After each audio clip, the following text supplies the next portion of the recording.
தமிழ்நாடு முழுக்க இந்த எஸ்ஐஆர் என்று சொல்லக்கூடிய வாக்காளர் சீர்திருத்த பணி நடந்து கொண்டிருக்கிறது. புதுக்கோட்டை மாவட்டத்தில் நாங்கள் அனைத்து இந்திய அண்ணா திராவிட முன்னேற்றக் கழகம் முழுமையான இந்த களப்பணியில் நாங்கள் ஈடுபட்டு கொண்டிருக்கிறோம்.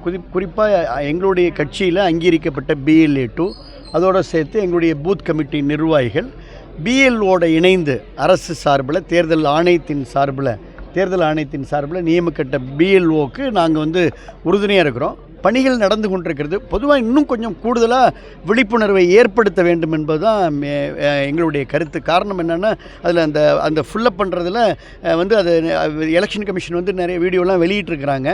அது நல்ல விஷயந்தான். இருந்தாலும் இன்னும் பொதுமக்களுக்கு, கிராமப்புற பொதுமக்களுக்கு இதை இன்னும் நம்ம விழிப்புணர்வு ஏற்படுத்தணும். முகாம்லாம் போடுறாங்க, அது நல்ல விஷயம். நம்ம கேம்ப் போடணும். ஒரு வீட்டுக்கு 2 தடவை 3 தடவைன்றதில் கொஞ்சம் அதிகமாக தான் போகணும். ஏன்னா எல்லாம் பணிக்கு போயிடுறாங்க.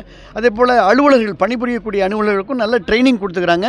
இன்னும் அவங்களுக்கு கொஞ்சம் பணி சுமையும் இருக்க தான் செய்கிறது. அதையும் தாண்டி இன்னும் கூடுதலாக அலுவலர்கள் டெப்டேட் பண்ணி நம்ம அதுக்கப்புறம் அதை ஆப்பில் அதை அப்லோட் பண்ணி நம்ம ஏற்றணும். அதனால் இந்த பணிகள் என்பது கொஞ்சம் கடினமான பணிகள் தான். அதே நேரத்தில் நம்ம அதை எளிதாக புரிந்து கொண்டு அதை நம்ம ஃபுல்லப் பண்ணுறப்ப அந்த பணிகளை நம்ம விரைவுபடுத்த முடியும். பணிகள் போயிட்டுருக்கு. அடுத்தடுத்து கருத்துக்கள் உங்களோட பகிர்ந்துக்குவோம். 26 தேர்தலில் எஸ்ஐஆர் முக்கியமான பணிகளாக இருக்குது. ஏன்னா போலி வாக்காளர்கள் அளிக்கப்படுற வாய்ப்புகள் அதிகமாக இருக்குது. சீர்திருத்தம் என்பது தேவையான ஒன்று தானே. பொதுவாக இப்போ 20 ஆண்டுகளுக்கு, இப்போ 2002க்கு பிறகு இந்த மாதிரியான ஒரு சீர்திருத்தம் என்பது தேவையான ஒன்று தான். இந்த சீர்திருத்த பணி நடந்தால் தான் இப்போ குறிப்பாக டவுனில் இப்போ நீங்கள் இப்போ நம்ம புதுக்கோட்டை டவுனில் நம்ம நிற்கிறோம். இப்போ நம்ம BLOட்டே நம்ம பேசணும். அதில் பார்த்துங்க, இந்த ஃபார்மை அவங்க வீடு வீடாக பண்ணி கொடுக்குறப்ப நாட் ட்ரேசபிள் அப்படின்றதே ஒரு 200 வாக்குகள் இருக்குல்ல. இப்போ அந்த வாக்குகள் நாட் ட்ரேசபிள்னால் என்ன? அவங்க வாக்காளர் பட்டியலில் அவங்களுடைய பெயர் இருக்குது, ஆனால் அந்த முகவரியில் போய் பார்க்குறப்ப அவங்க இல்லை.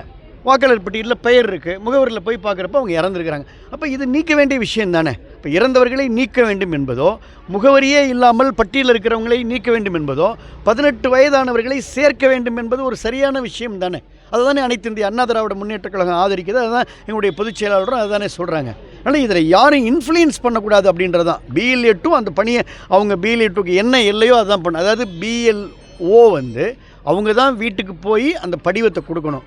அந்த படிவத்தை அவங்க எந்த கட்சிகிட்டையும் கொடுக்கக்கூடாது அப்படின்றத நாங்கள் மாவட்ட ஆட்சித்தலைவர்கிட்ட அழுத்தமாக சொல்லியிருக்கிறோம். அது ரொம்ப ரொம்ப முக்கியமான விஷயம். இப்போவும் நான் இதை புதுக்கோட்டையிலையும் சொல்கிறேன். ஒரு சில இடங்களில் அதுபோல் எங்களுக்கு தகவல் வருகிறது. அதை நாங்கள் மாவட்ட ஆட்சித்தலைவர்கிட்ட நாங்கள் அதை புகாராக கொடுத்துருக்குறோம். குறிப்பிட்டும் சொல்கிறோம். அதாவது எந்த ஒரு இப்போ நகராட்சியில் எந்த ஒரு BLOவும் தனிப்பட்ட எந்த ஒரு BLA2ட்டையும் அந்த பிரிண்டட் ஃபார்மை கொடுக்கக்கூடாது. அவங்க தான் நேரடியாக கொடுக்கணும். அவங்களால நாட் ட்ரேசபிள் அவங்க ரீட்டைன் பண்ணிக்கணும், நேரடியாக வாங்கணும். மற்றபடி வெளியூரில் இருக்கிற ஓட்டோ அல்லது அப்ராடில் இருக்கிற ஓட்டோ அதை உரிய ஆதாரத்தை காமிச்சு BLO அவங்க அப்ரோச் பண்ணணும். இது வெளிப்படையாக, நேர்மையாக, ரொம்ப ஒளிவு மறைவற்ற முறையில் நடக்கணும் அப்படின்றது தான் எங்களுடைய கருத்து. அதை மாவட்ட ஆட்சித்தலைவர் உறுதி செய்யணும். தமிழகத்துக்கு பிரதமர் இன்னைக்கு வந்திருக்காரு. அதை நம்ம எப்படி பார்க்குறோம்?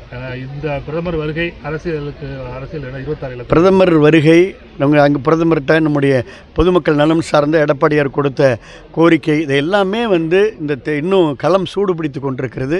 பீகாரை போலவே அனைத்து இந்திய அண்ணா திராவிட முன்னேற்றக் கழக பாரதிய ஜனதா கூட்டணி 2026 ஒரு மகத்தான வெற்றி பெறும் என்பதை தெரிவித்துக் கொள்கிறேன்.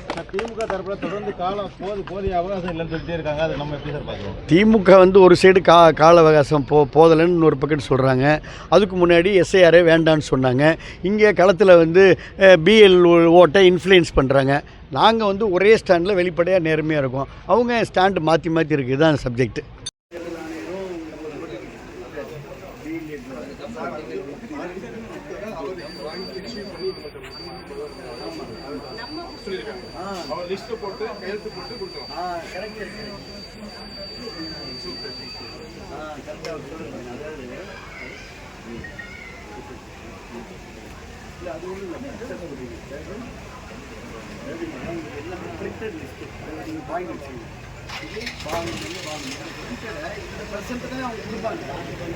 அதை வேற யார்ட்டையும் அவங்க கொடுக்க முடியாது, கொடுக்கக்கூடாது. ஆமாம், விஜயபாஸ்கரோ என்னுடைய மனைவி போகணும், நீங்கள் என்கிட்ட என்னுடைய மனைவிக்கும் ஒரு விஷயம் நீங்கள் கொடுப்பீங்க. அதை அவங்க வேற அந்த ஆள் இல்லைன்னா அவங்க கொடுக்கவே மாட்டாங்க.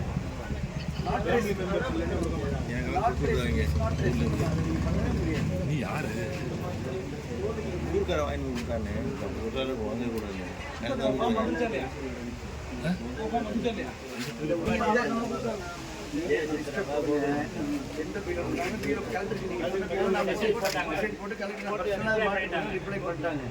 நம்ம அவங்க கலெக்டர் சொல்ல சொல்கிறாங்க, யார் அது மாதிரி கொடுக்குறாங்க சார் எனக்கு சொல்லுங்கள் சார் சொல்கிறாங்க. அதற்கு சேட் பண்ணி சார் அவங்க 2 சில வாழ்க்கையும் தகவல் சொன்னாங்க, நம்ம பண்ணக்கூடாது.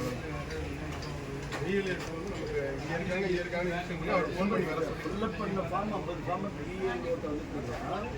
ஃபுல்லப் பண்ண வேண்டிய 97 இத்தனை செலவும் விநியோகிக்கிற ஃபார்ம் வந்து நம்ம இண்டிவிஜுவல் தான் விநியோகிச்சுக்கிறாங்க. அதை இம்ப்ளிமெண்ட் பண்ணி வாங்க முடியாது, வாங்கக்கூடாது. அதுதான் அப்போ நீங்கள் எந்த பிஎல்ஓன்னு சொல்லுங்க, நமக்கு அதை கரெக்டாக ரெஸ்பான்ஸ் பண்ணுங்க. மெசேஜ் போட்டேன், 4 பிஎல்ஓ தான் சொல்லி நம்ம ரிப்போர்ட் பண்ணியாச்சு.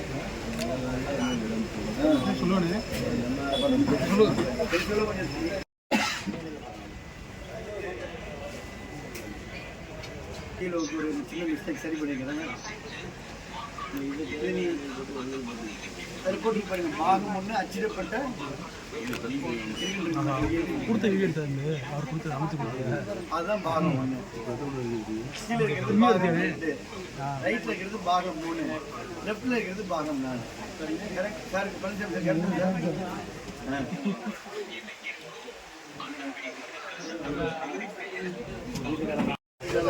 இருக்கு போக்க சொல்லி அண்ணன் எடுத்துட்டு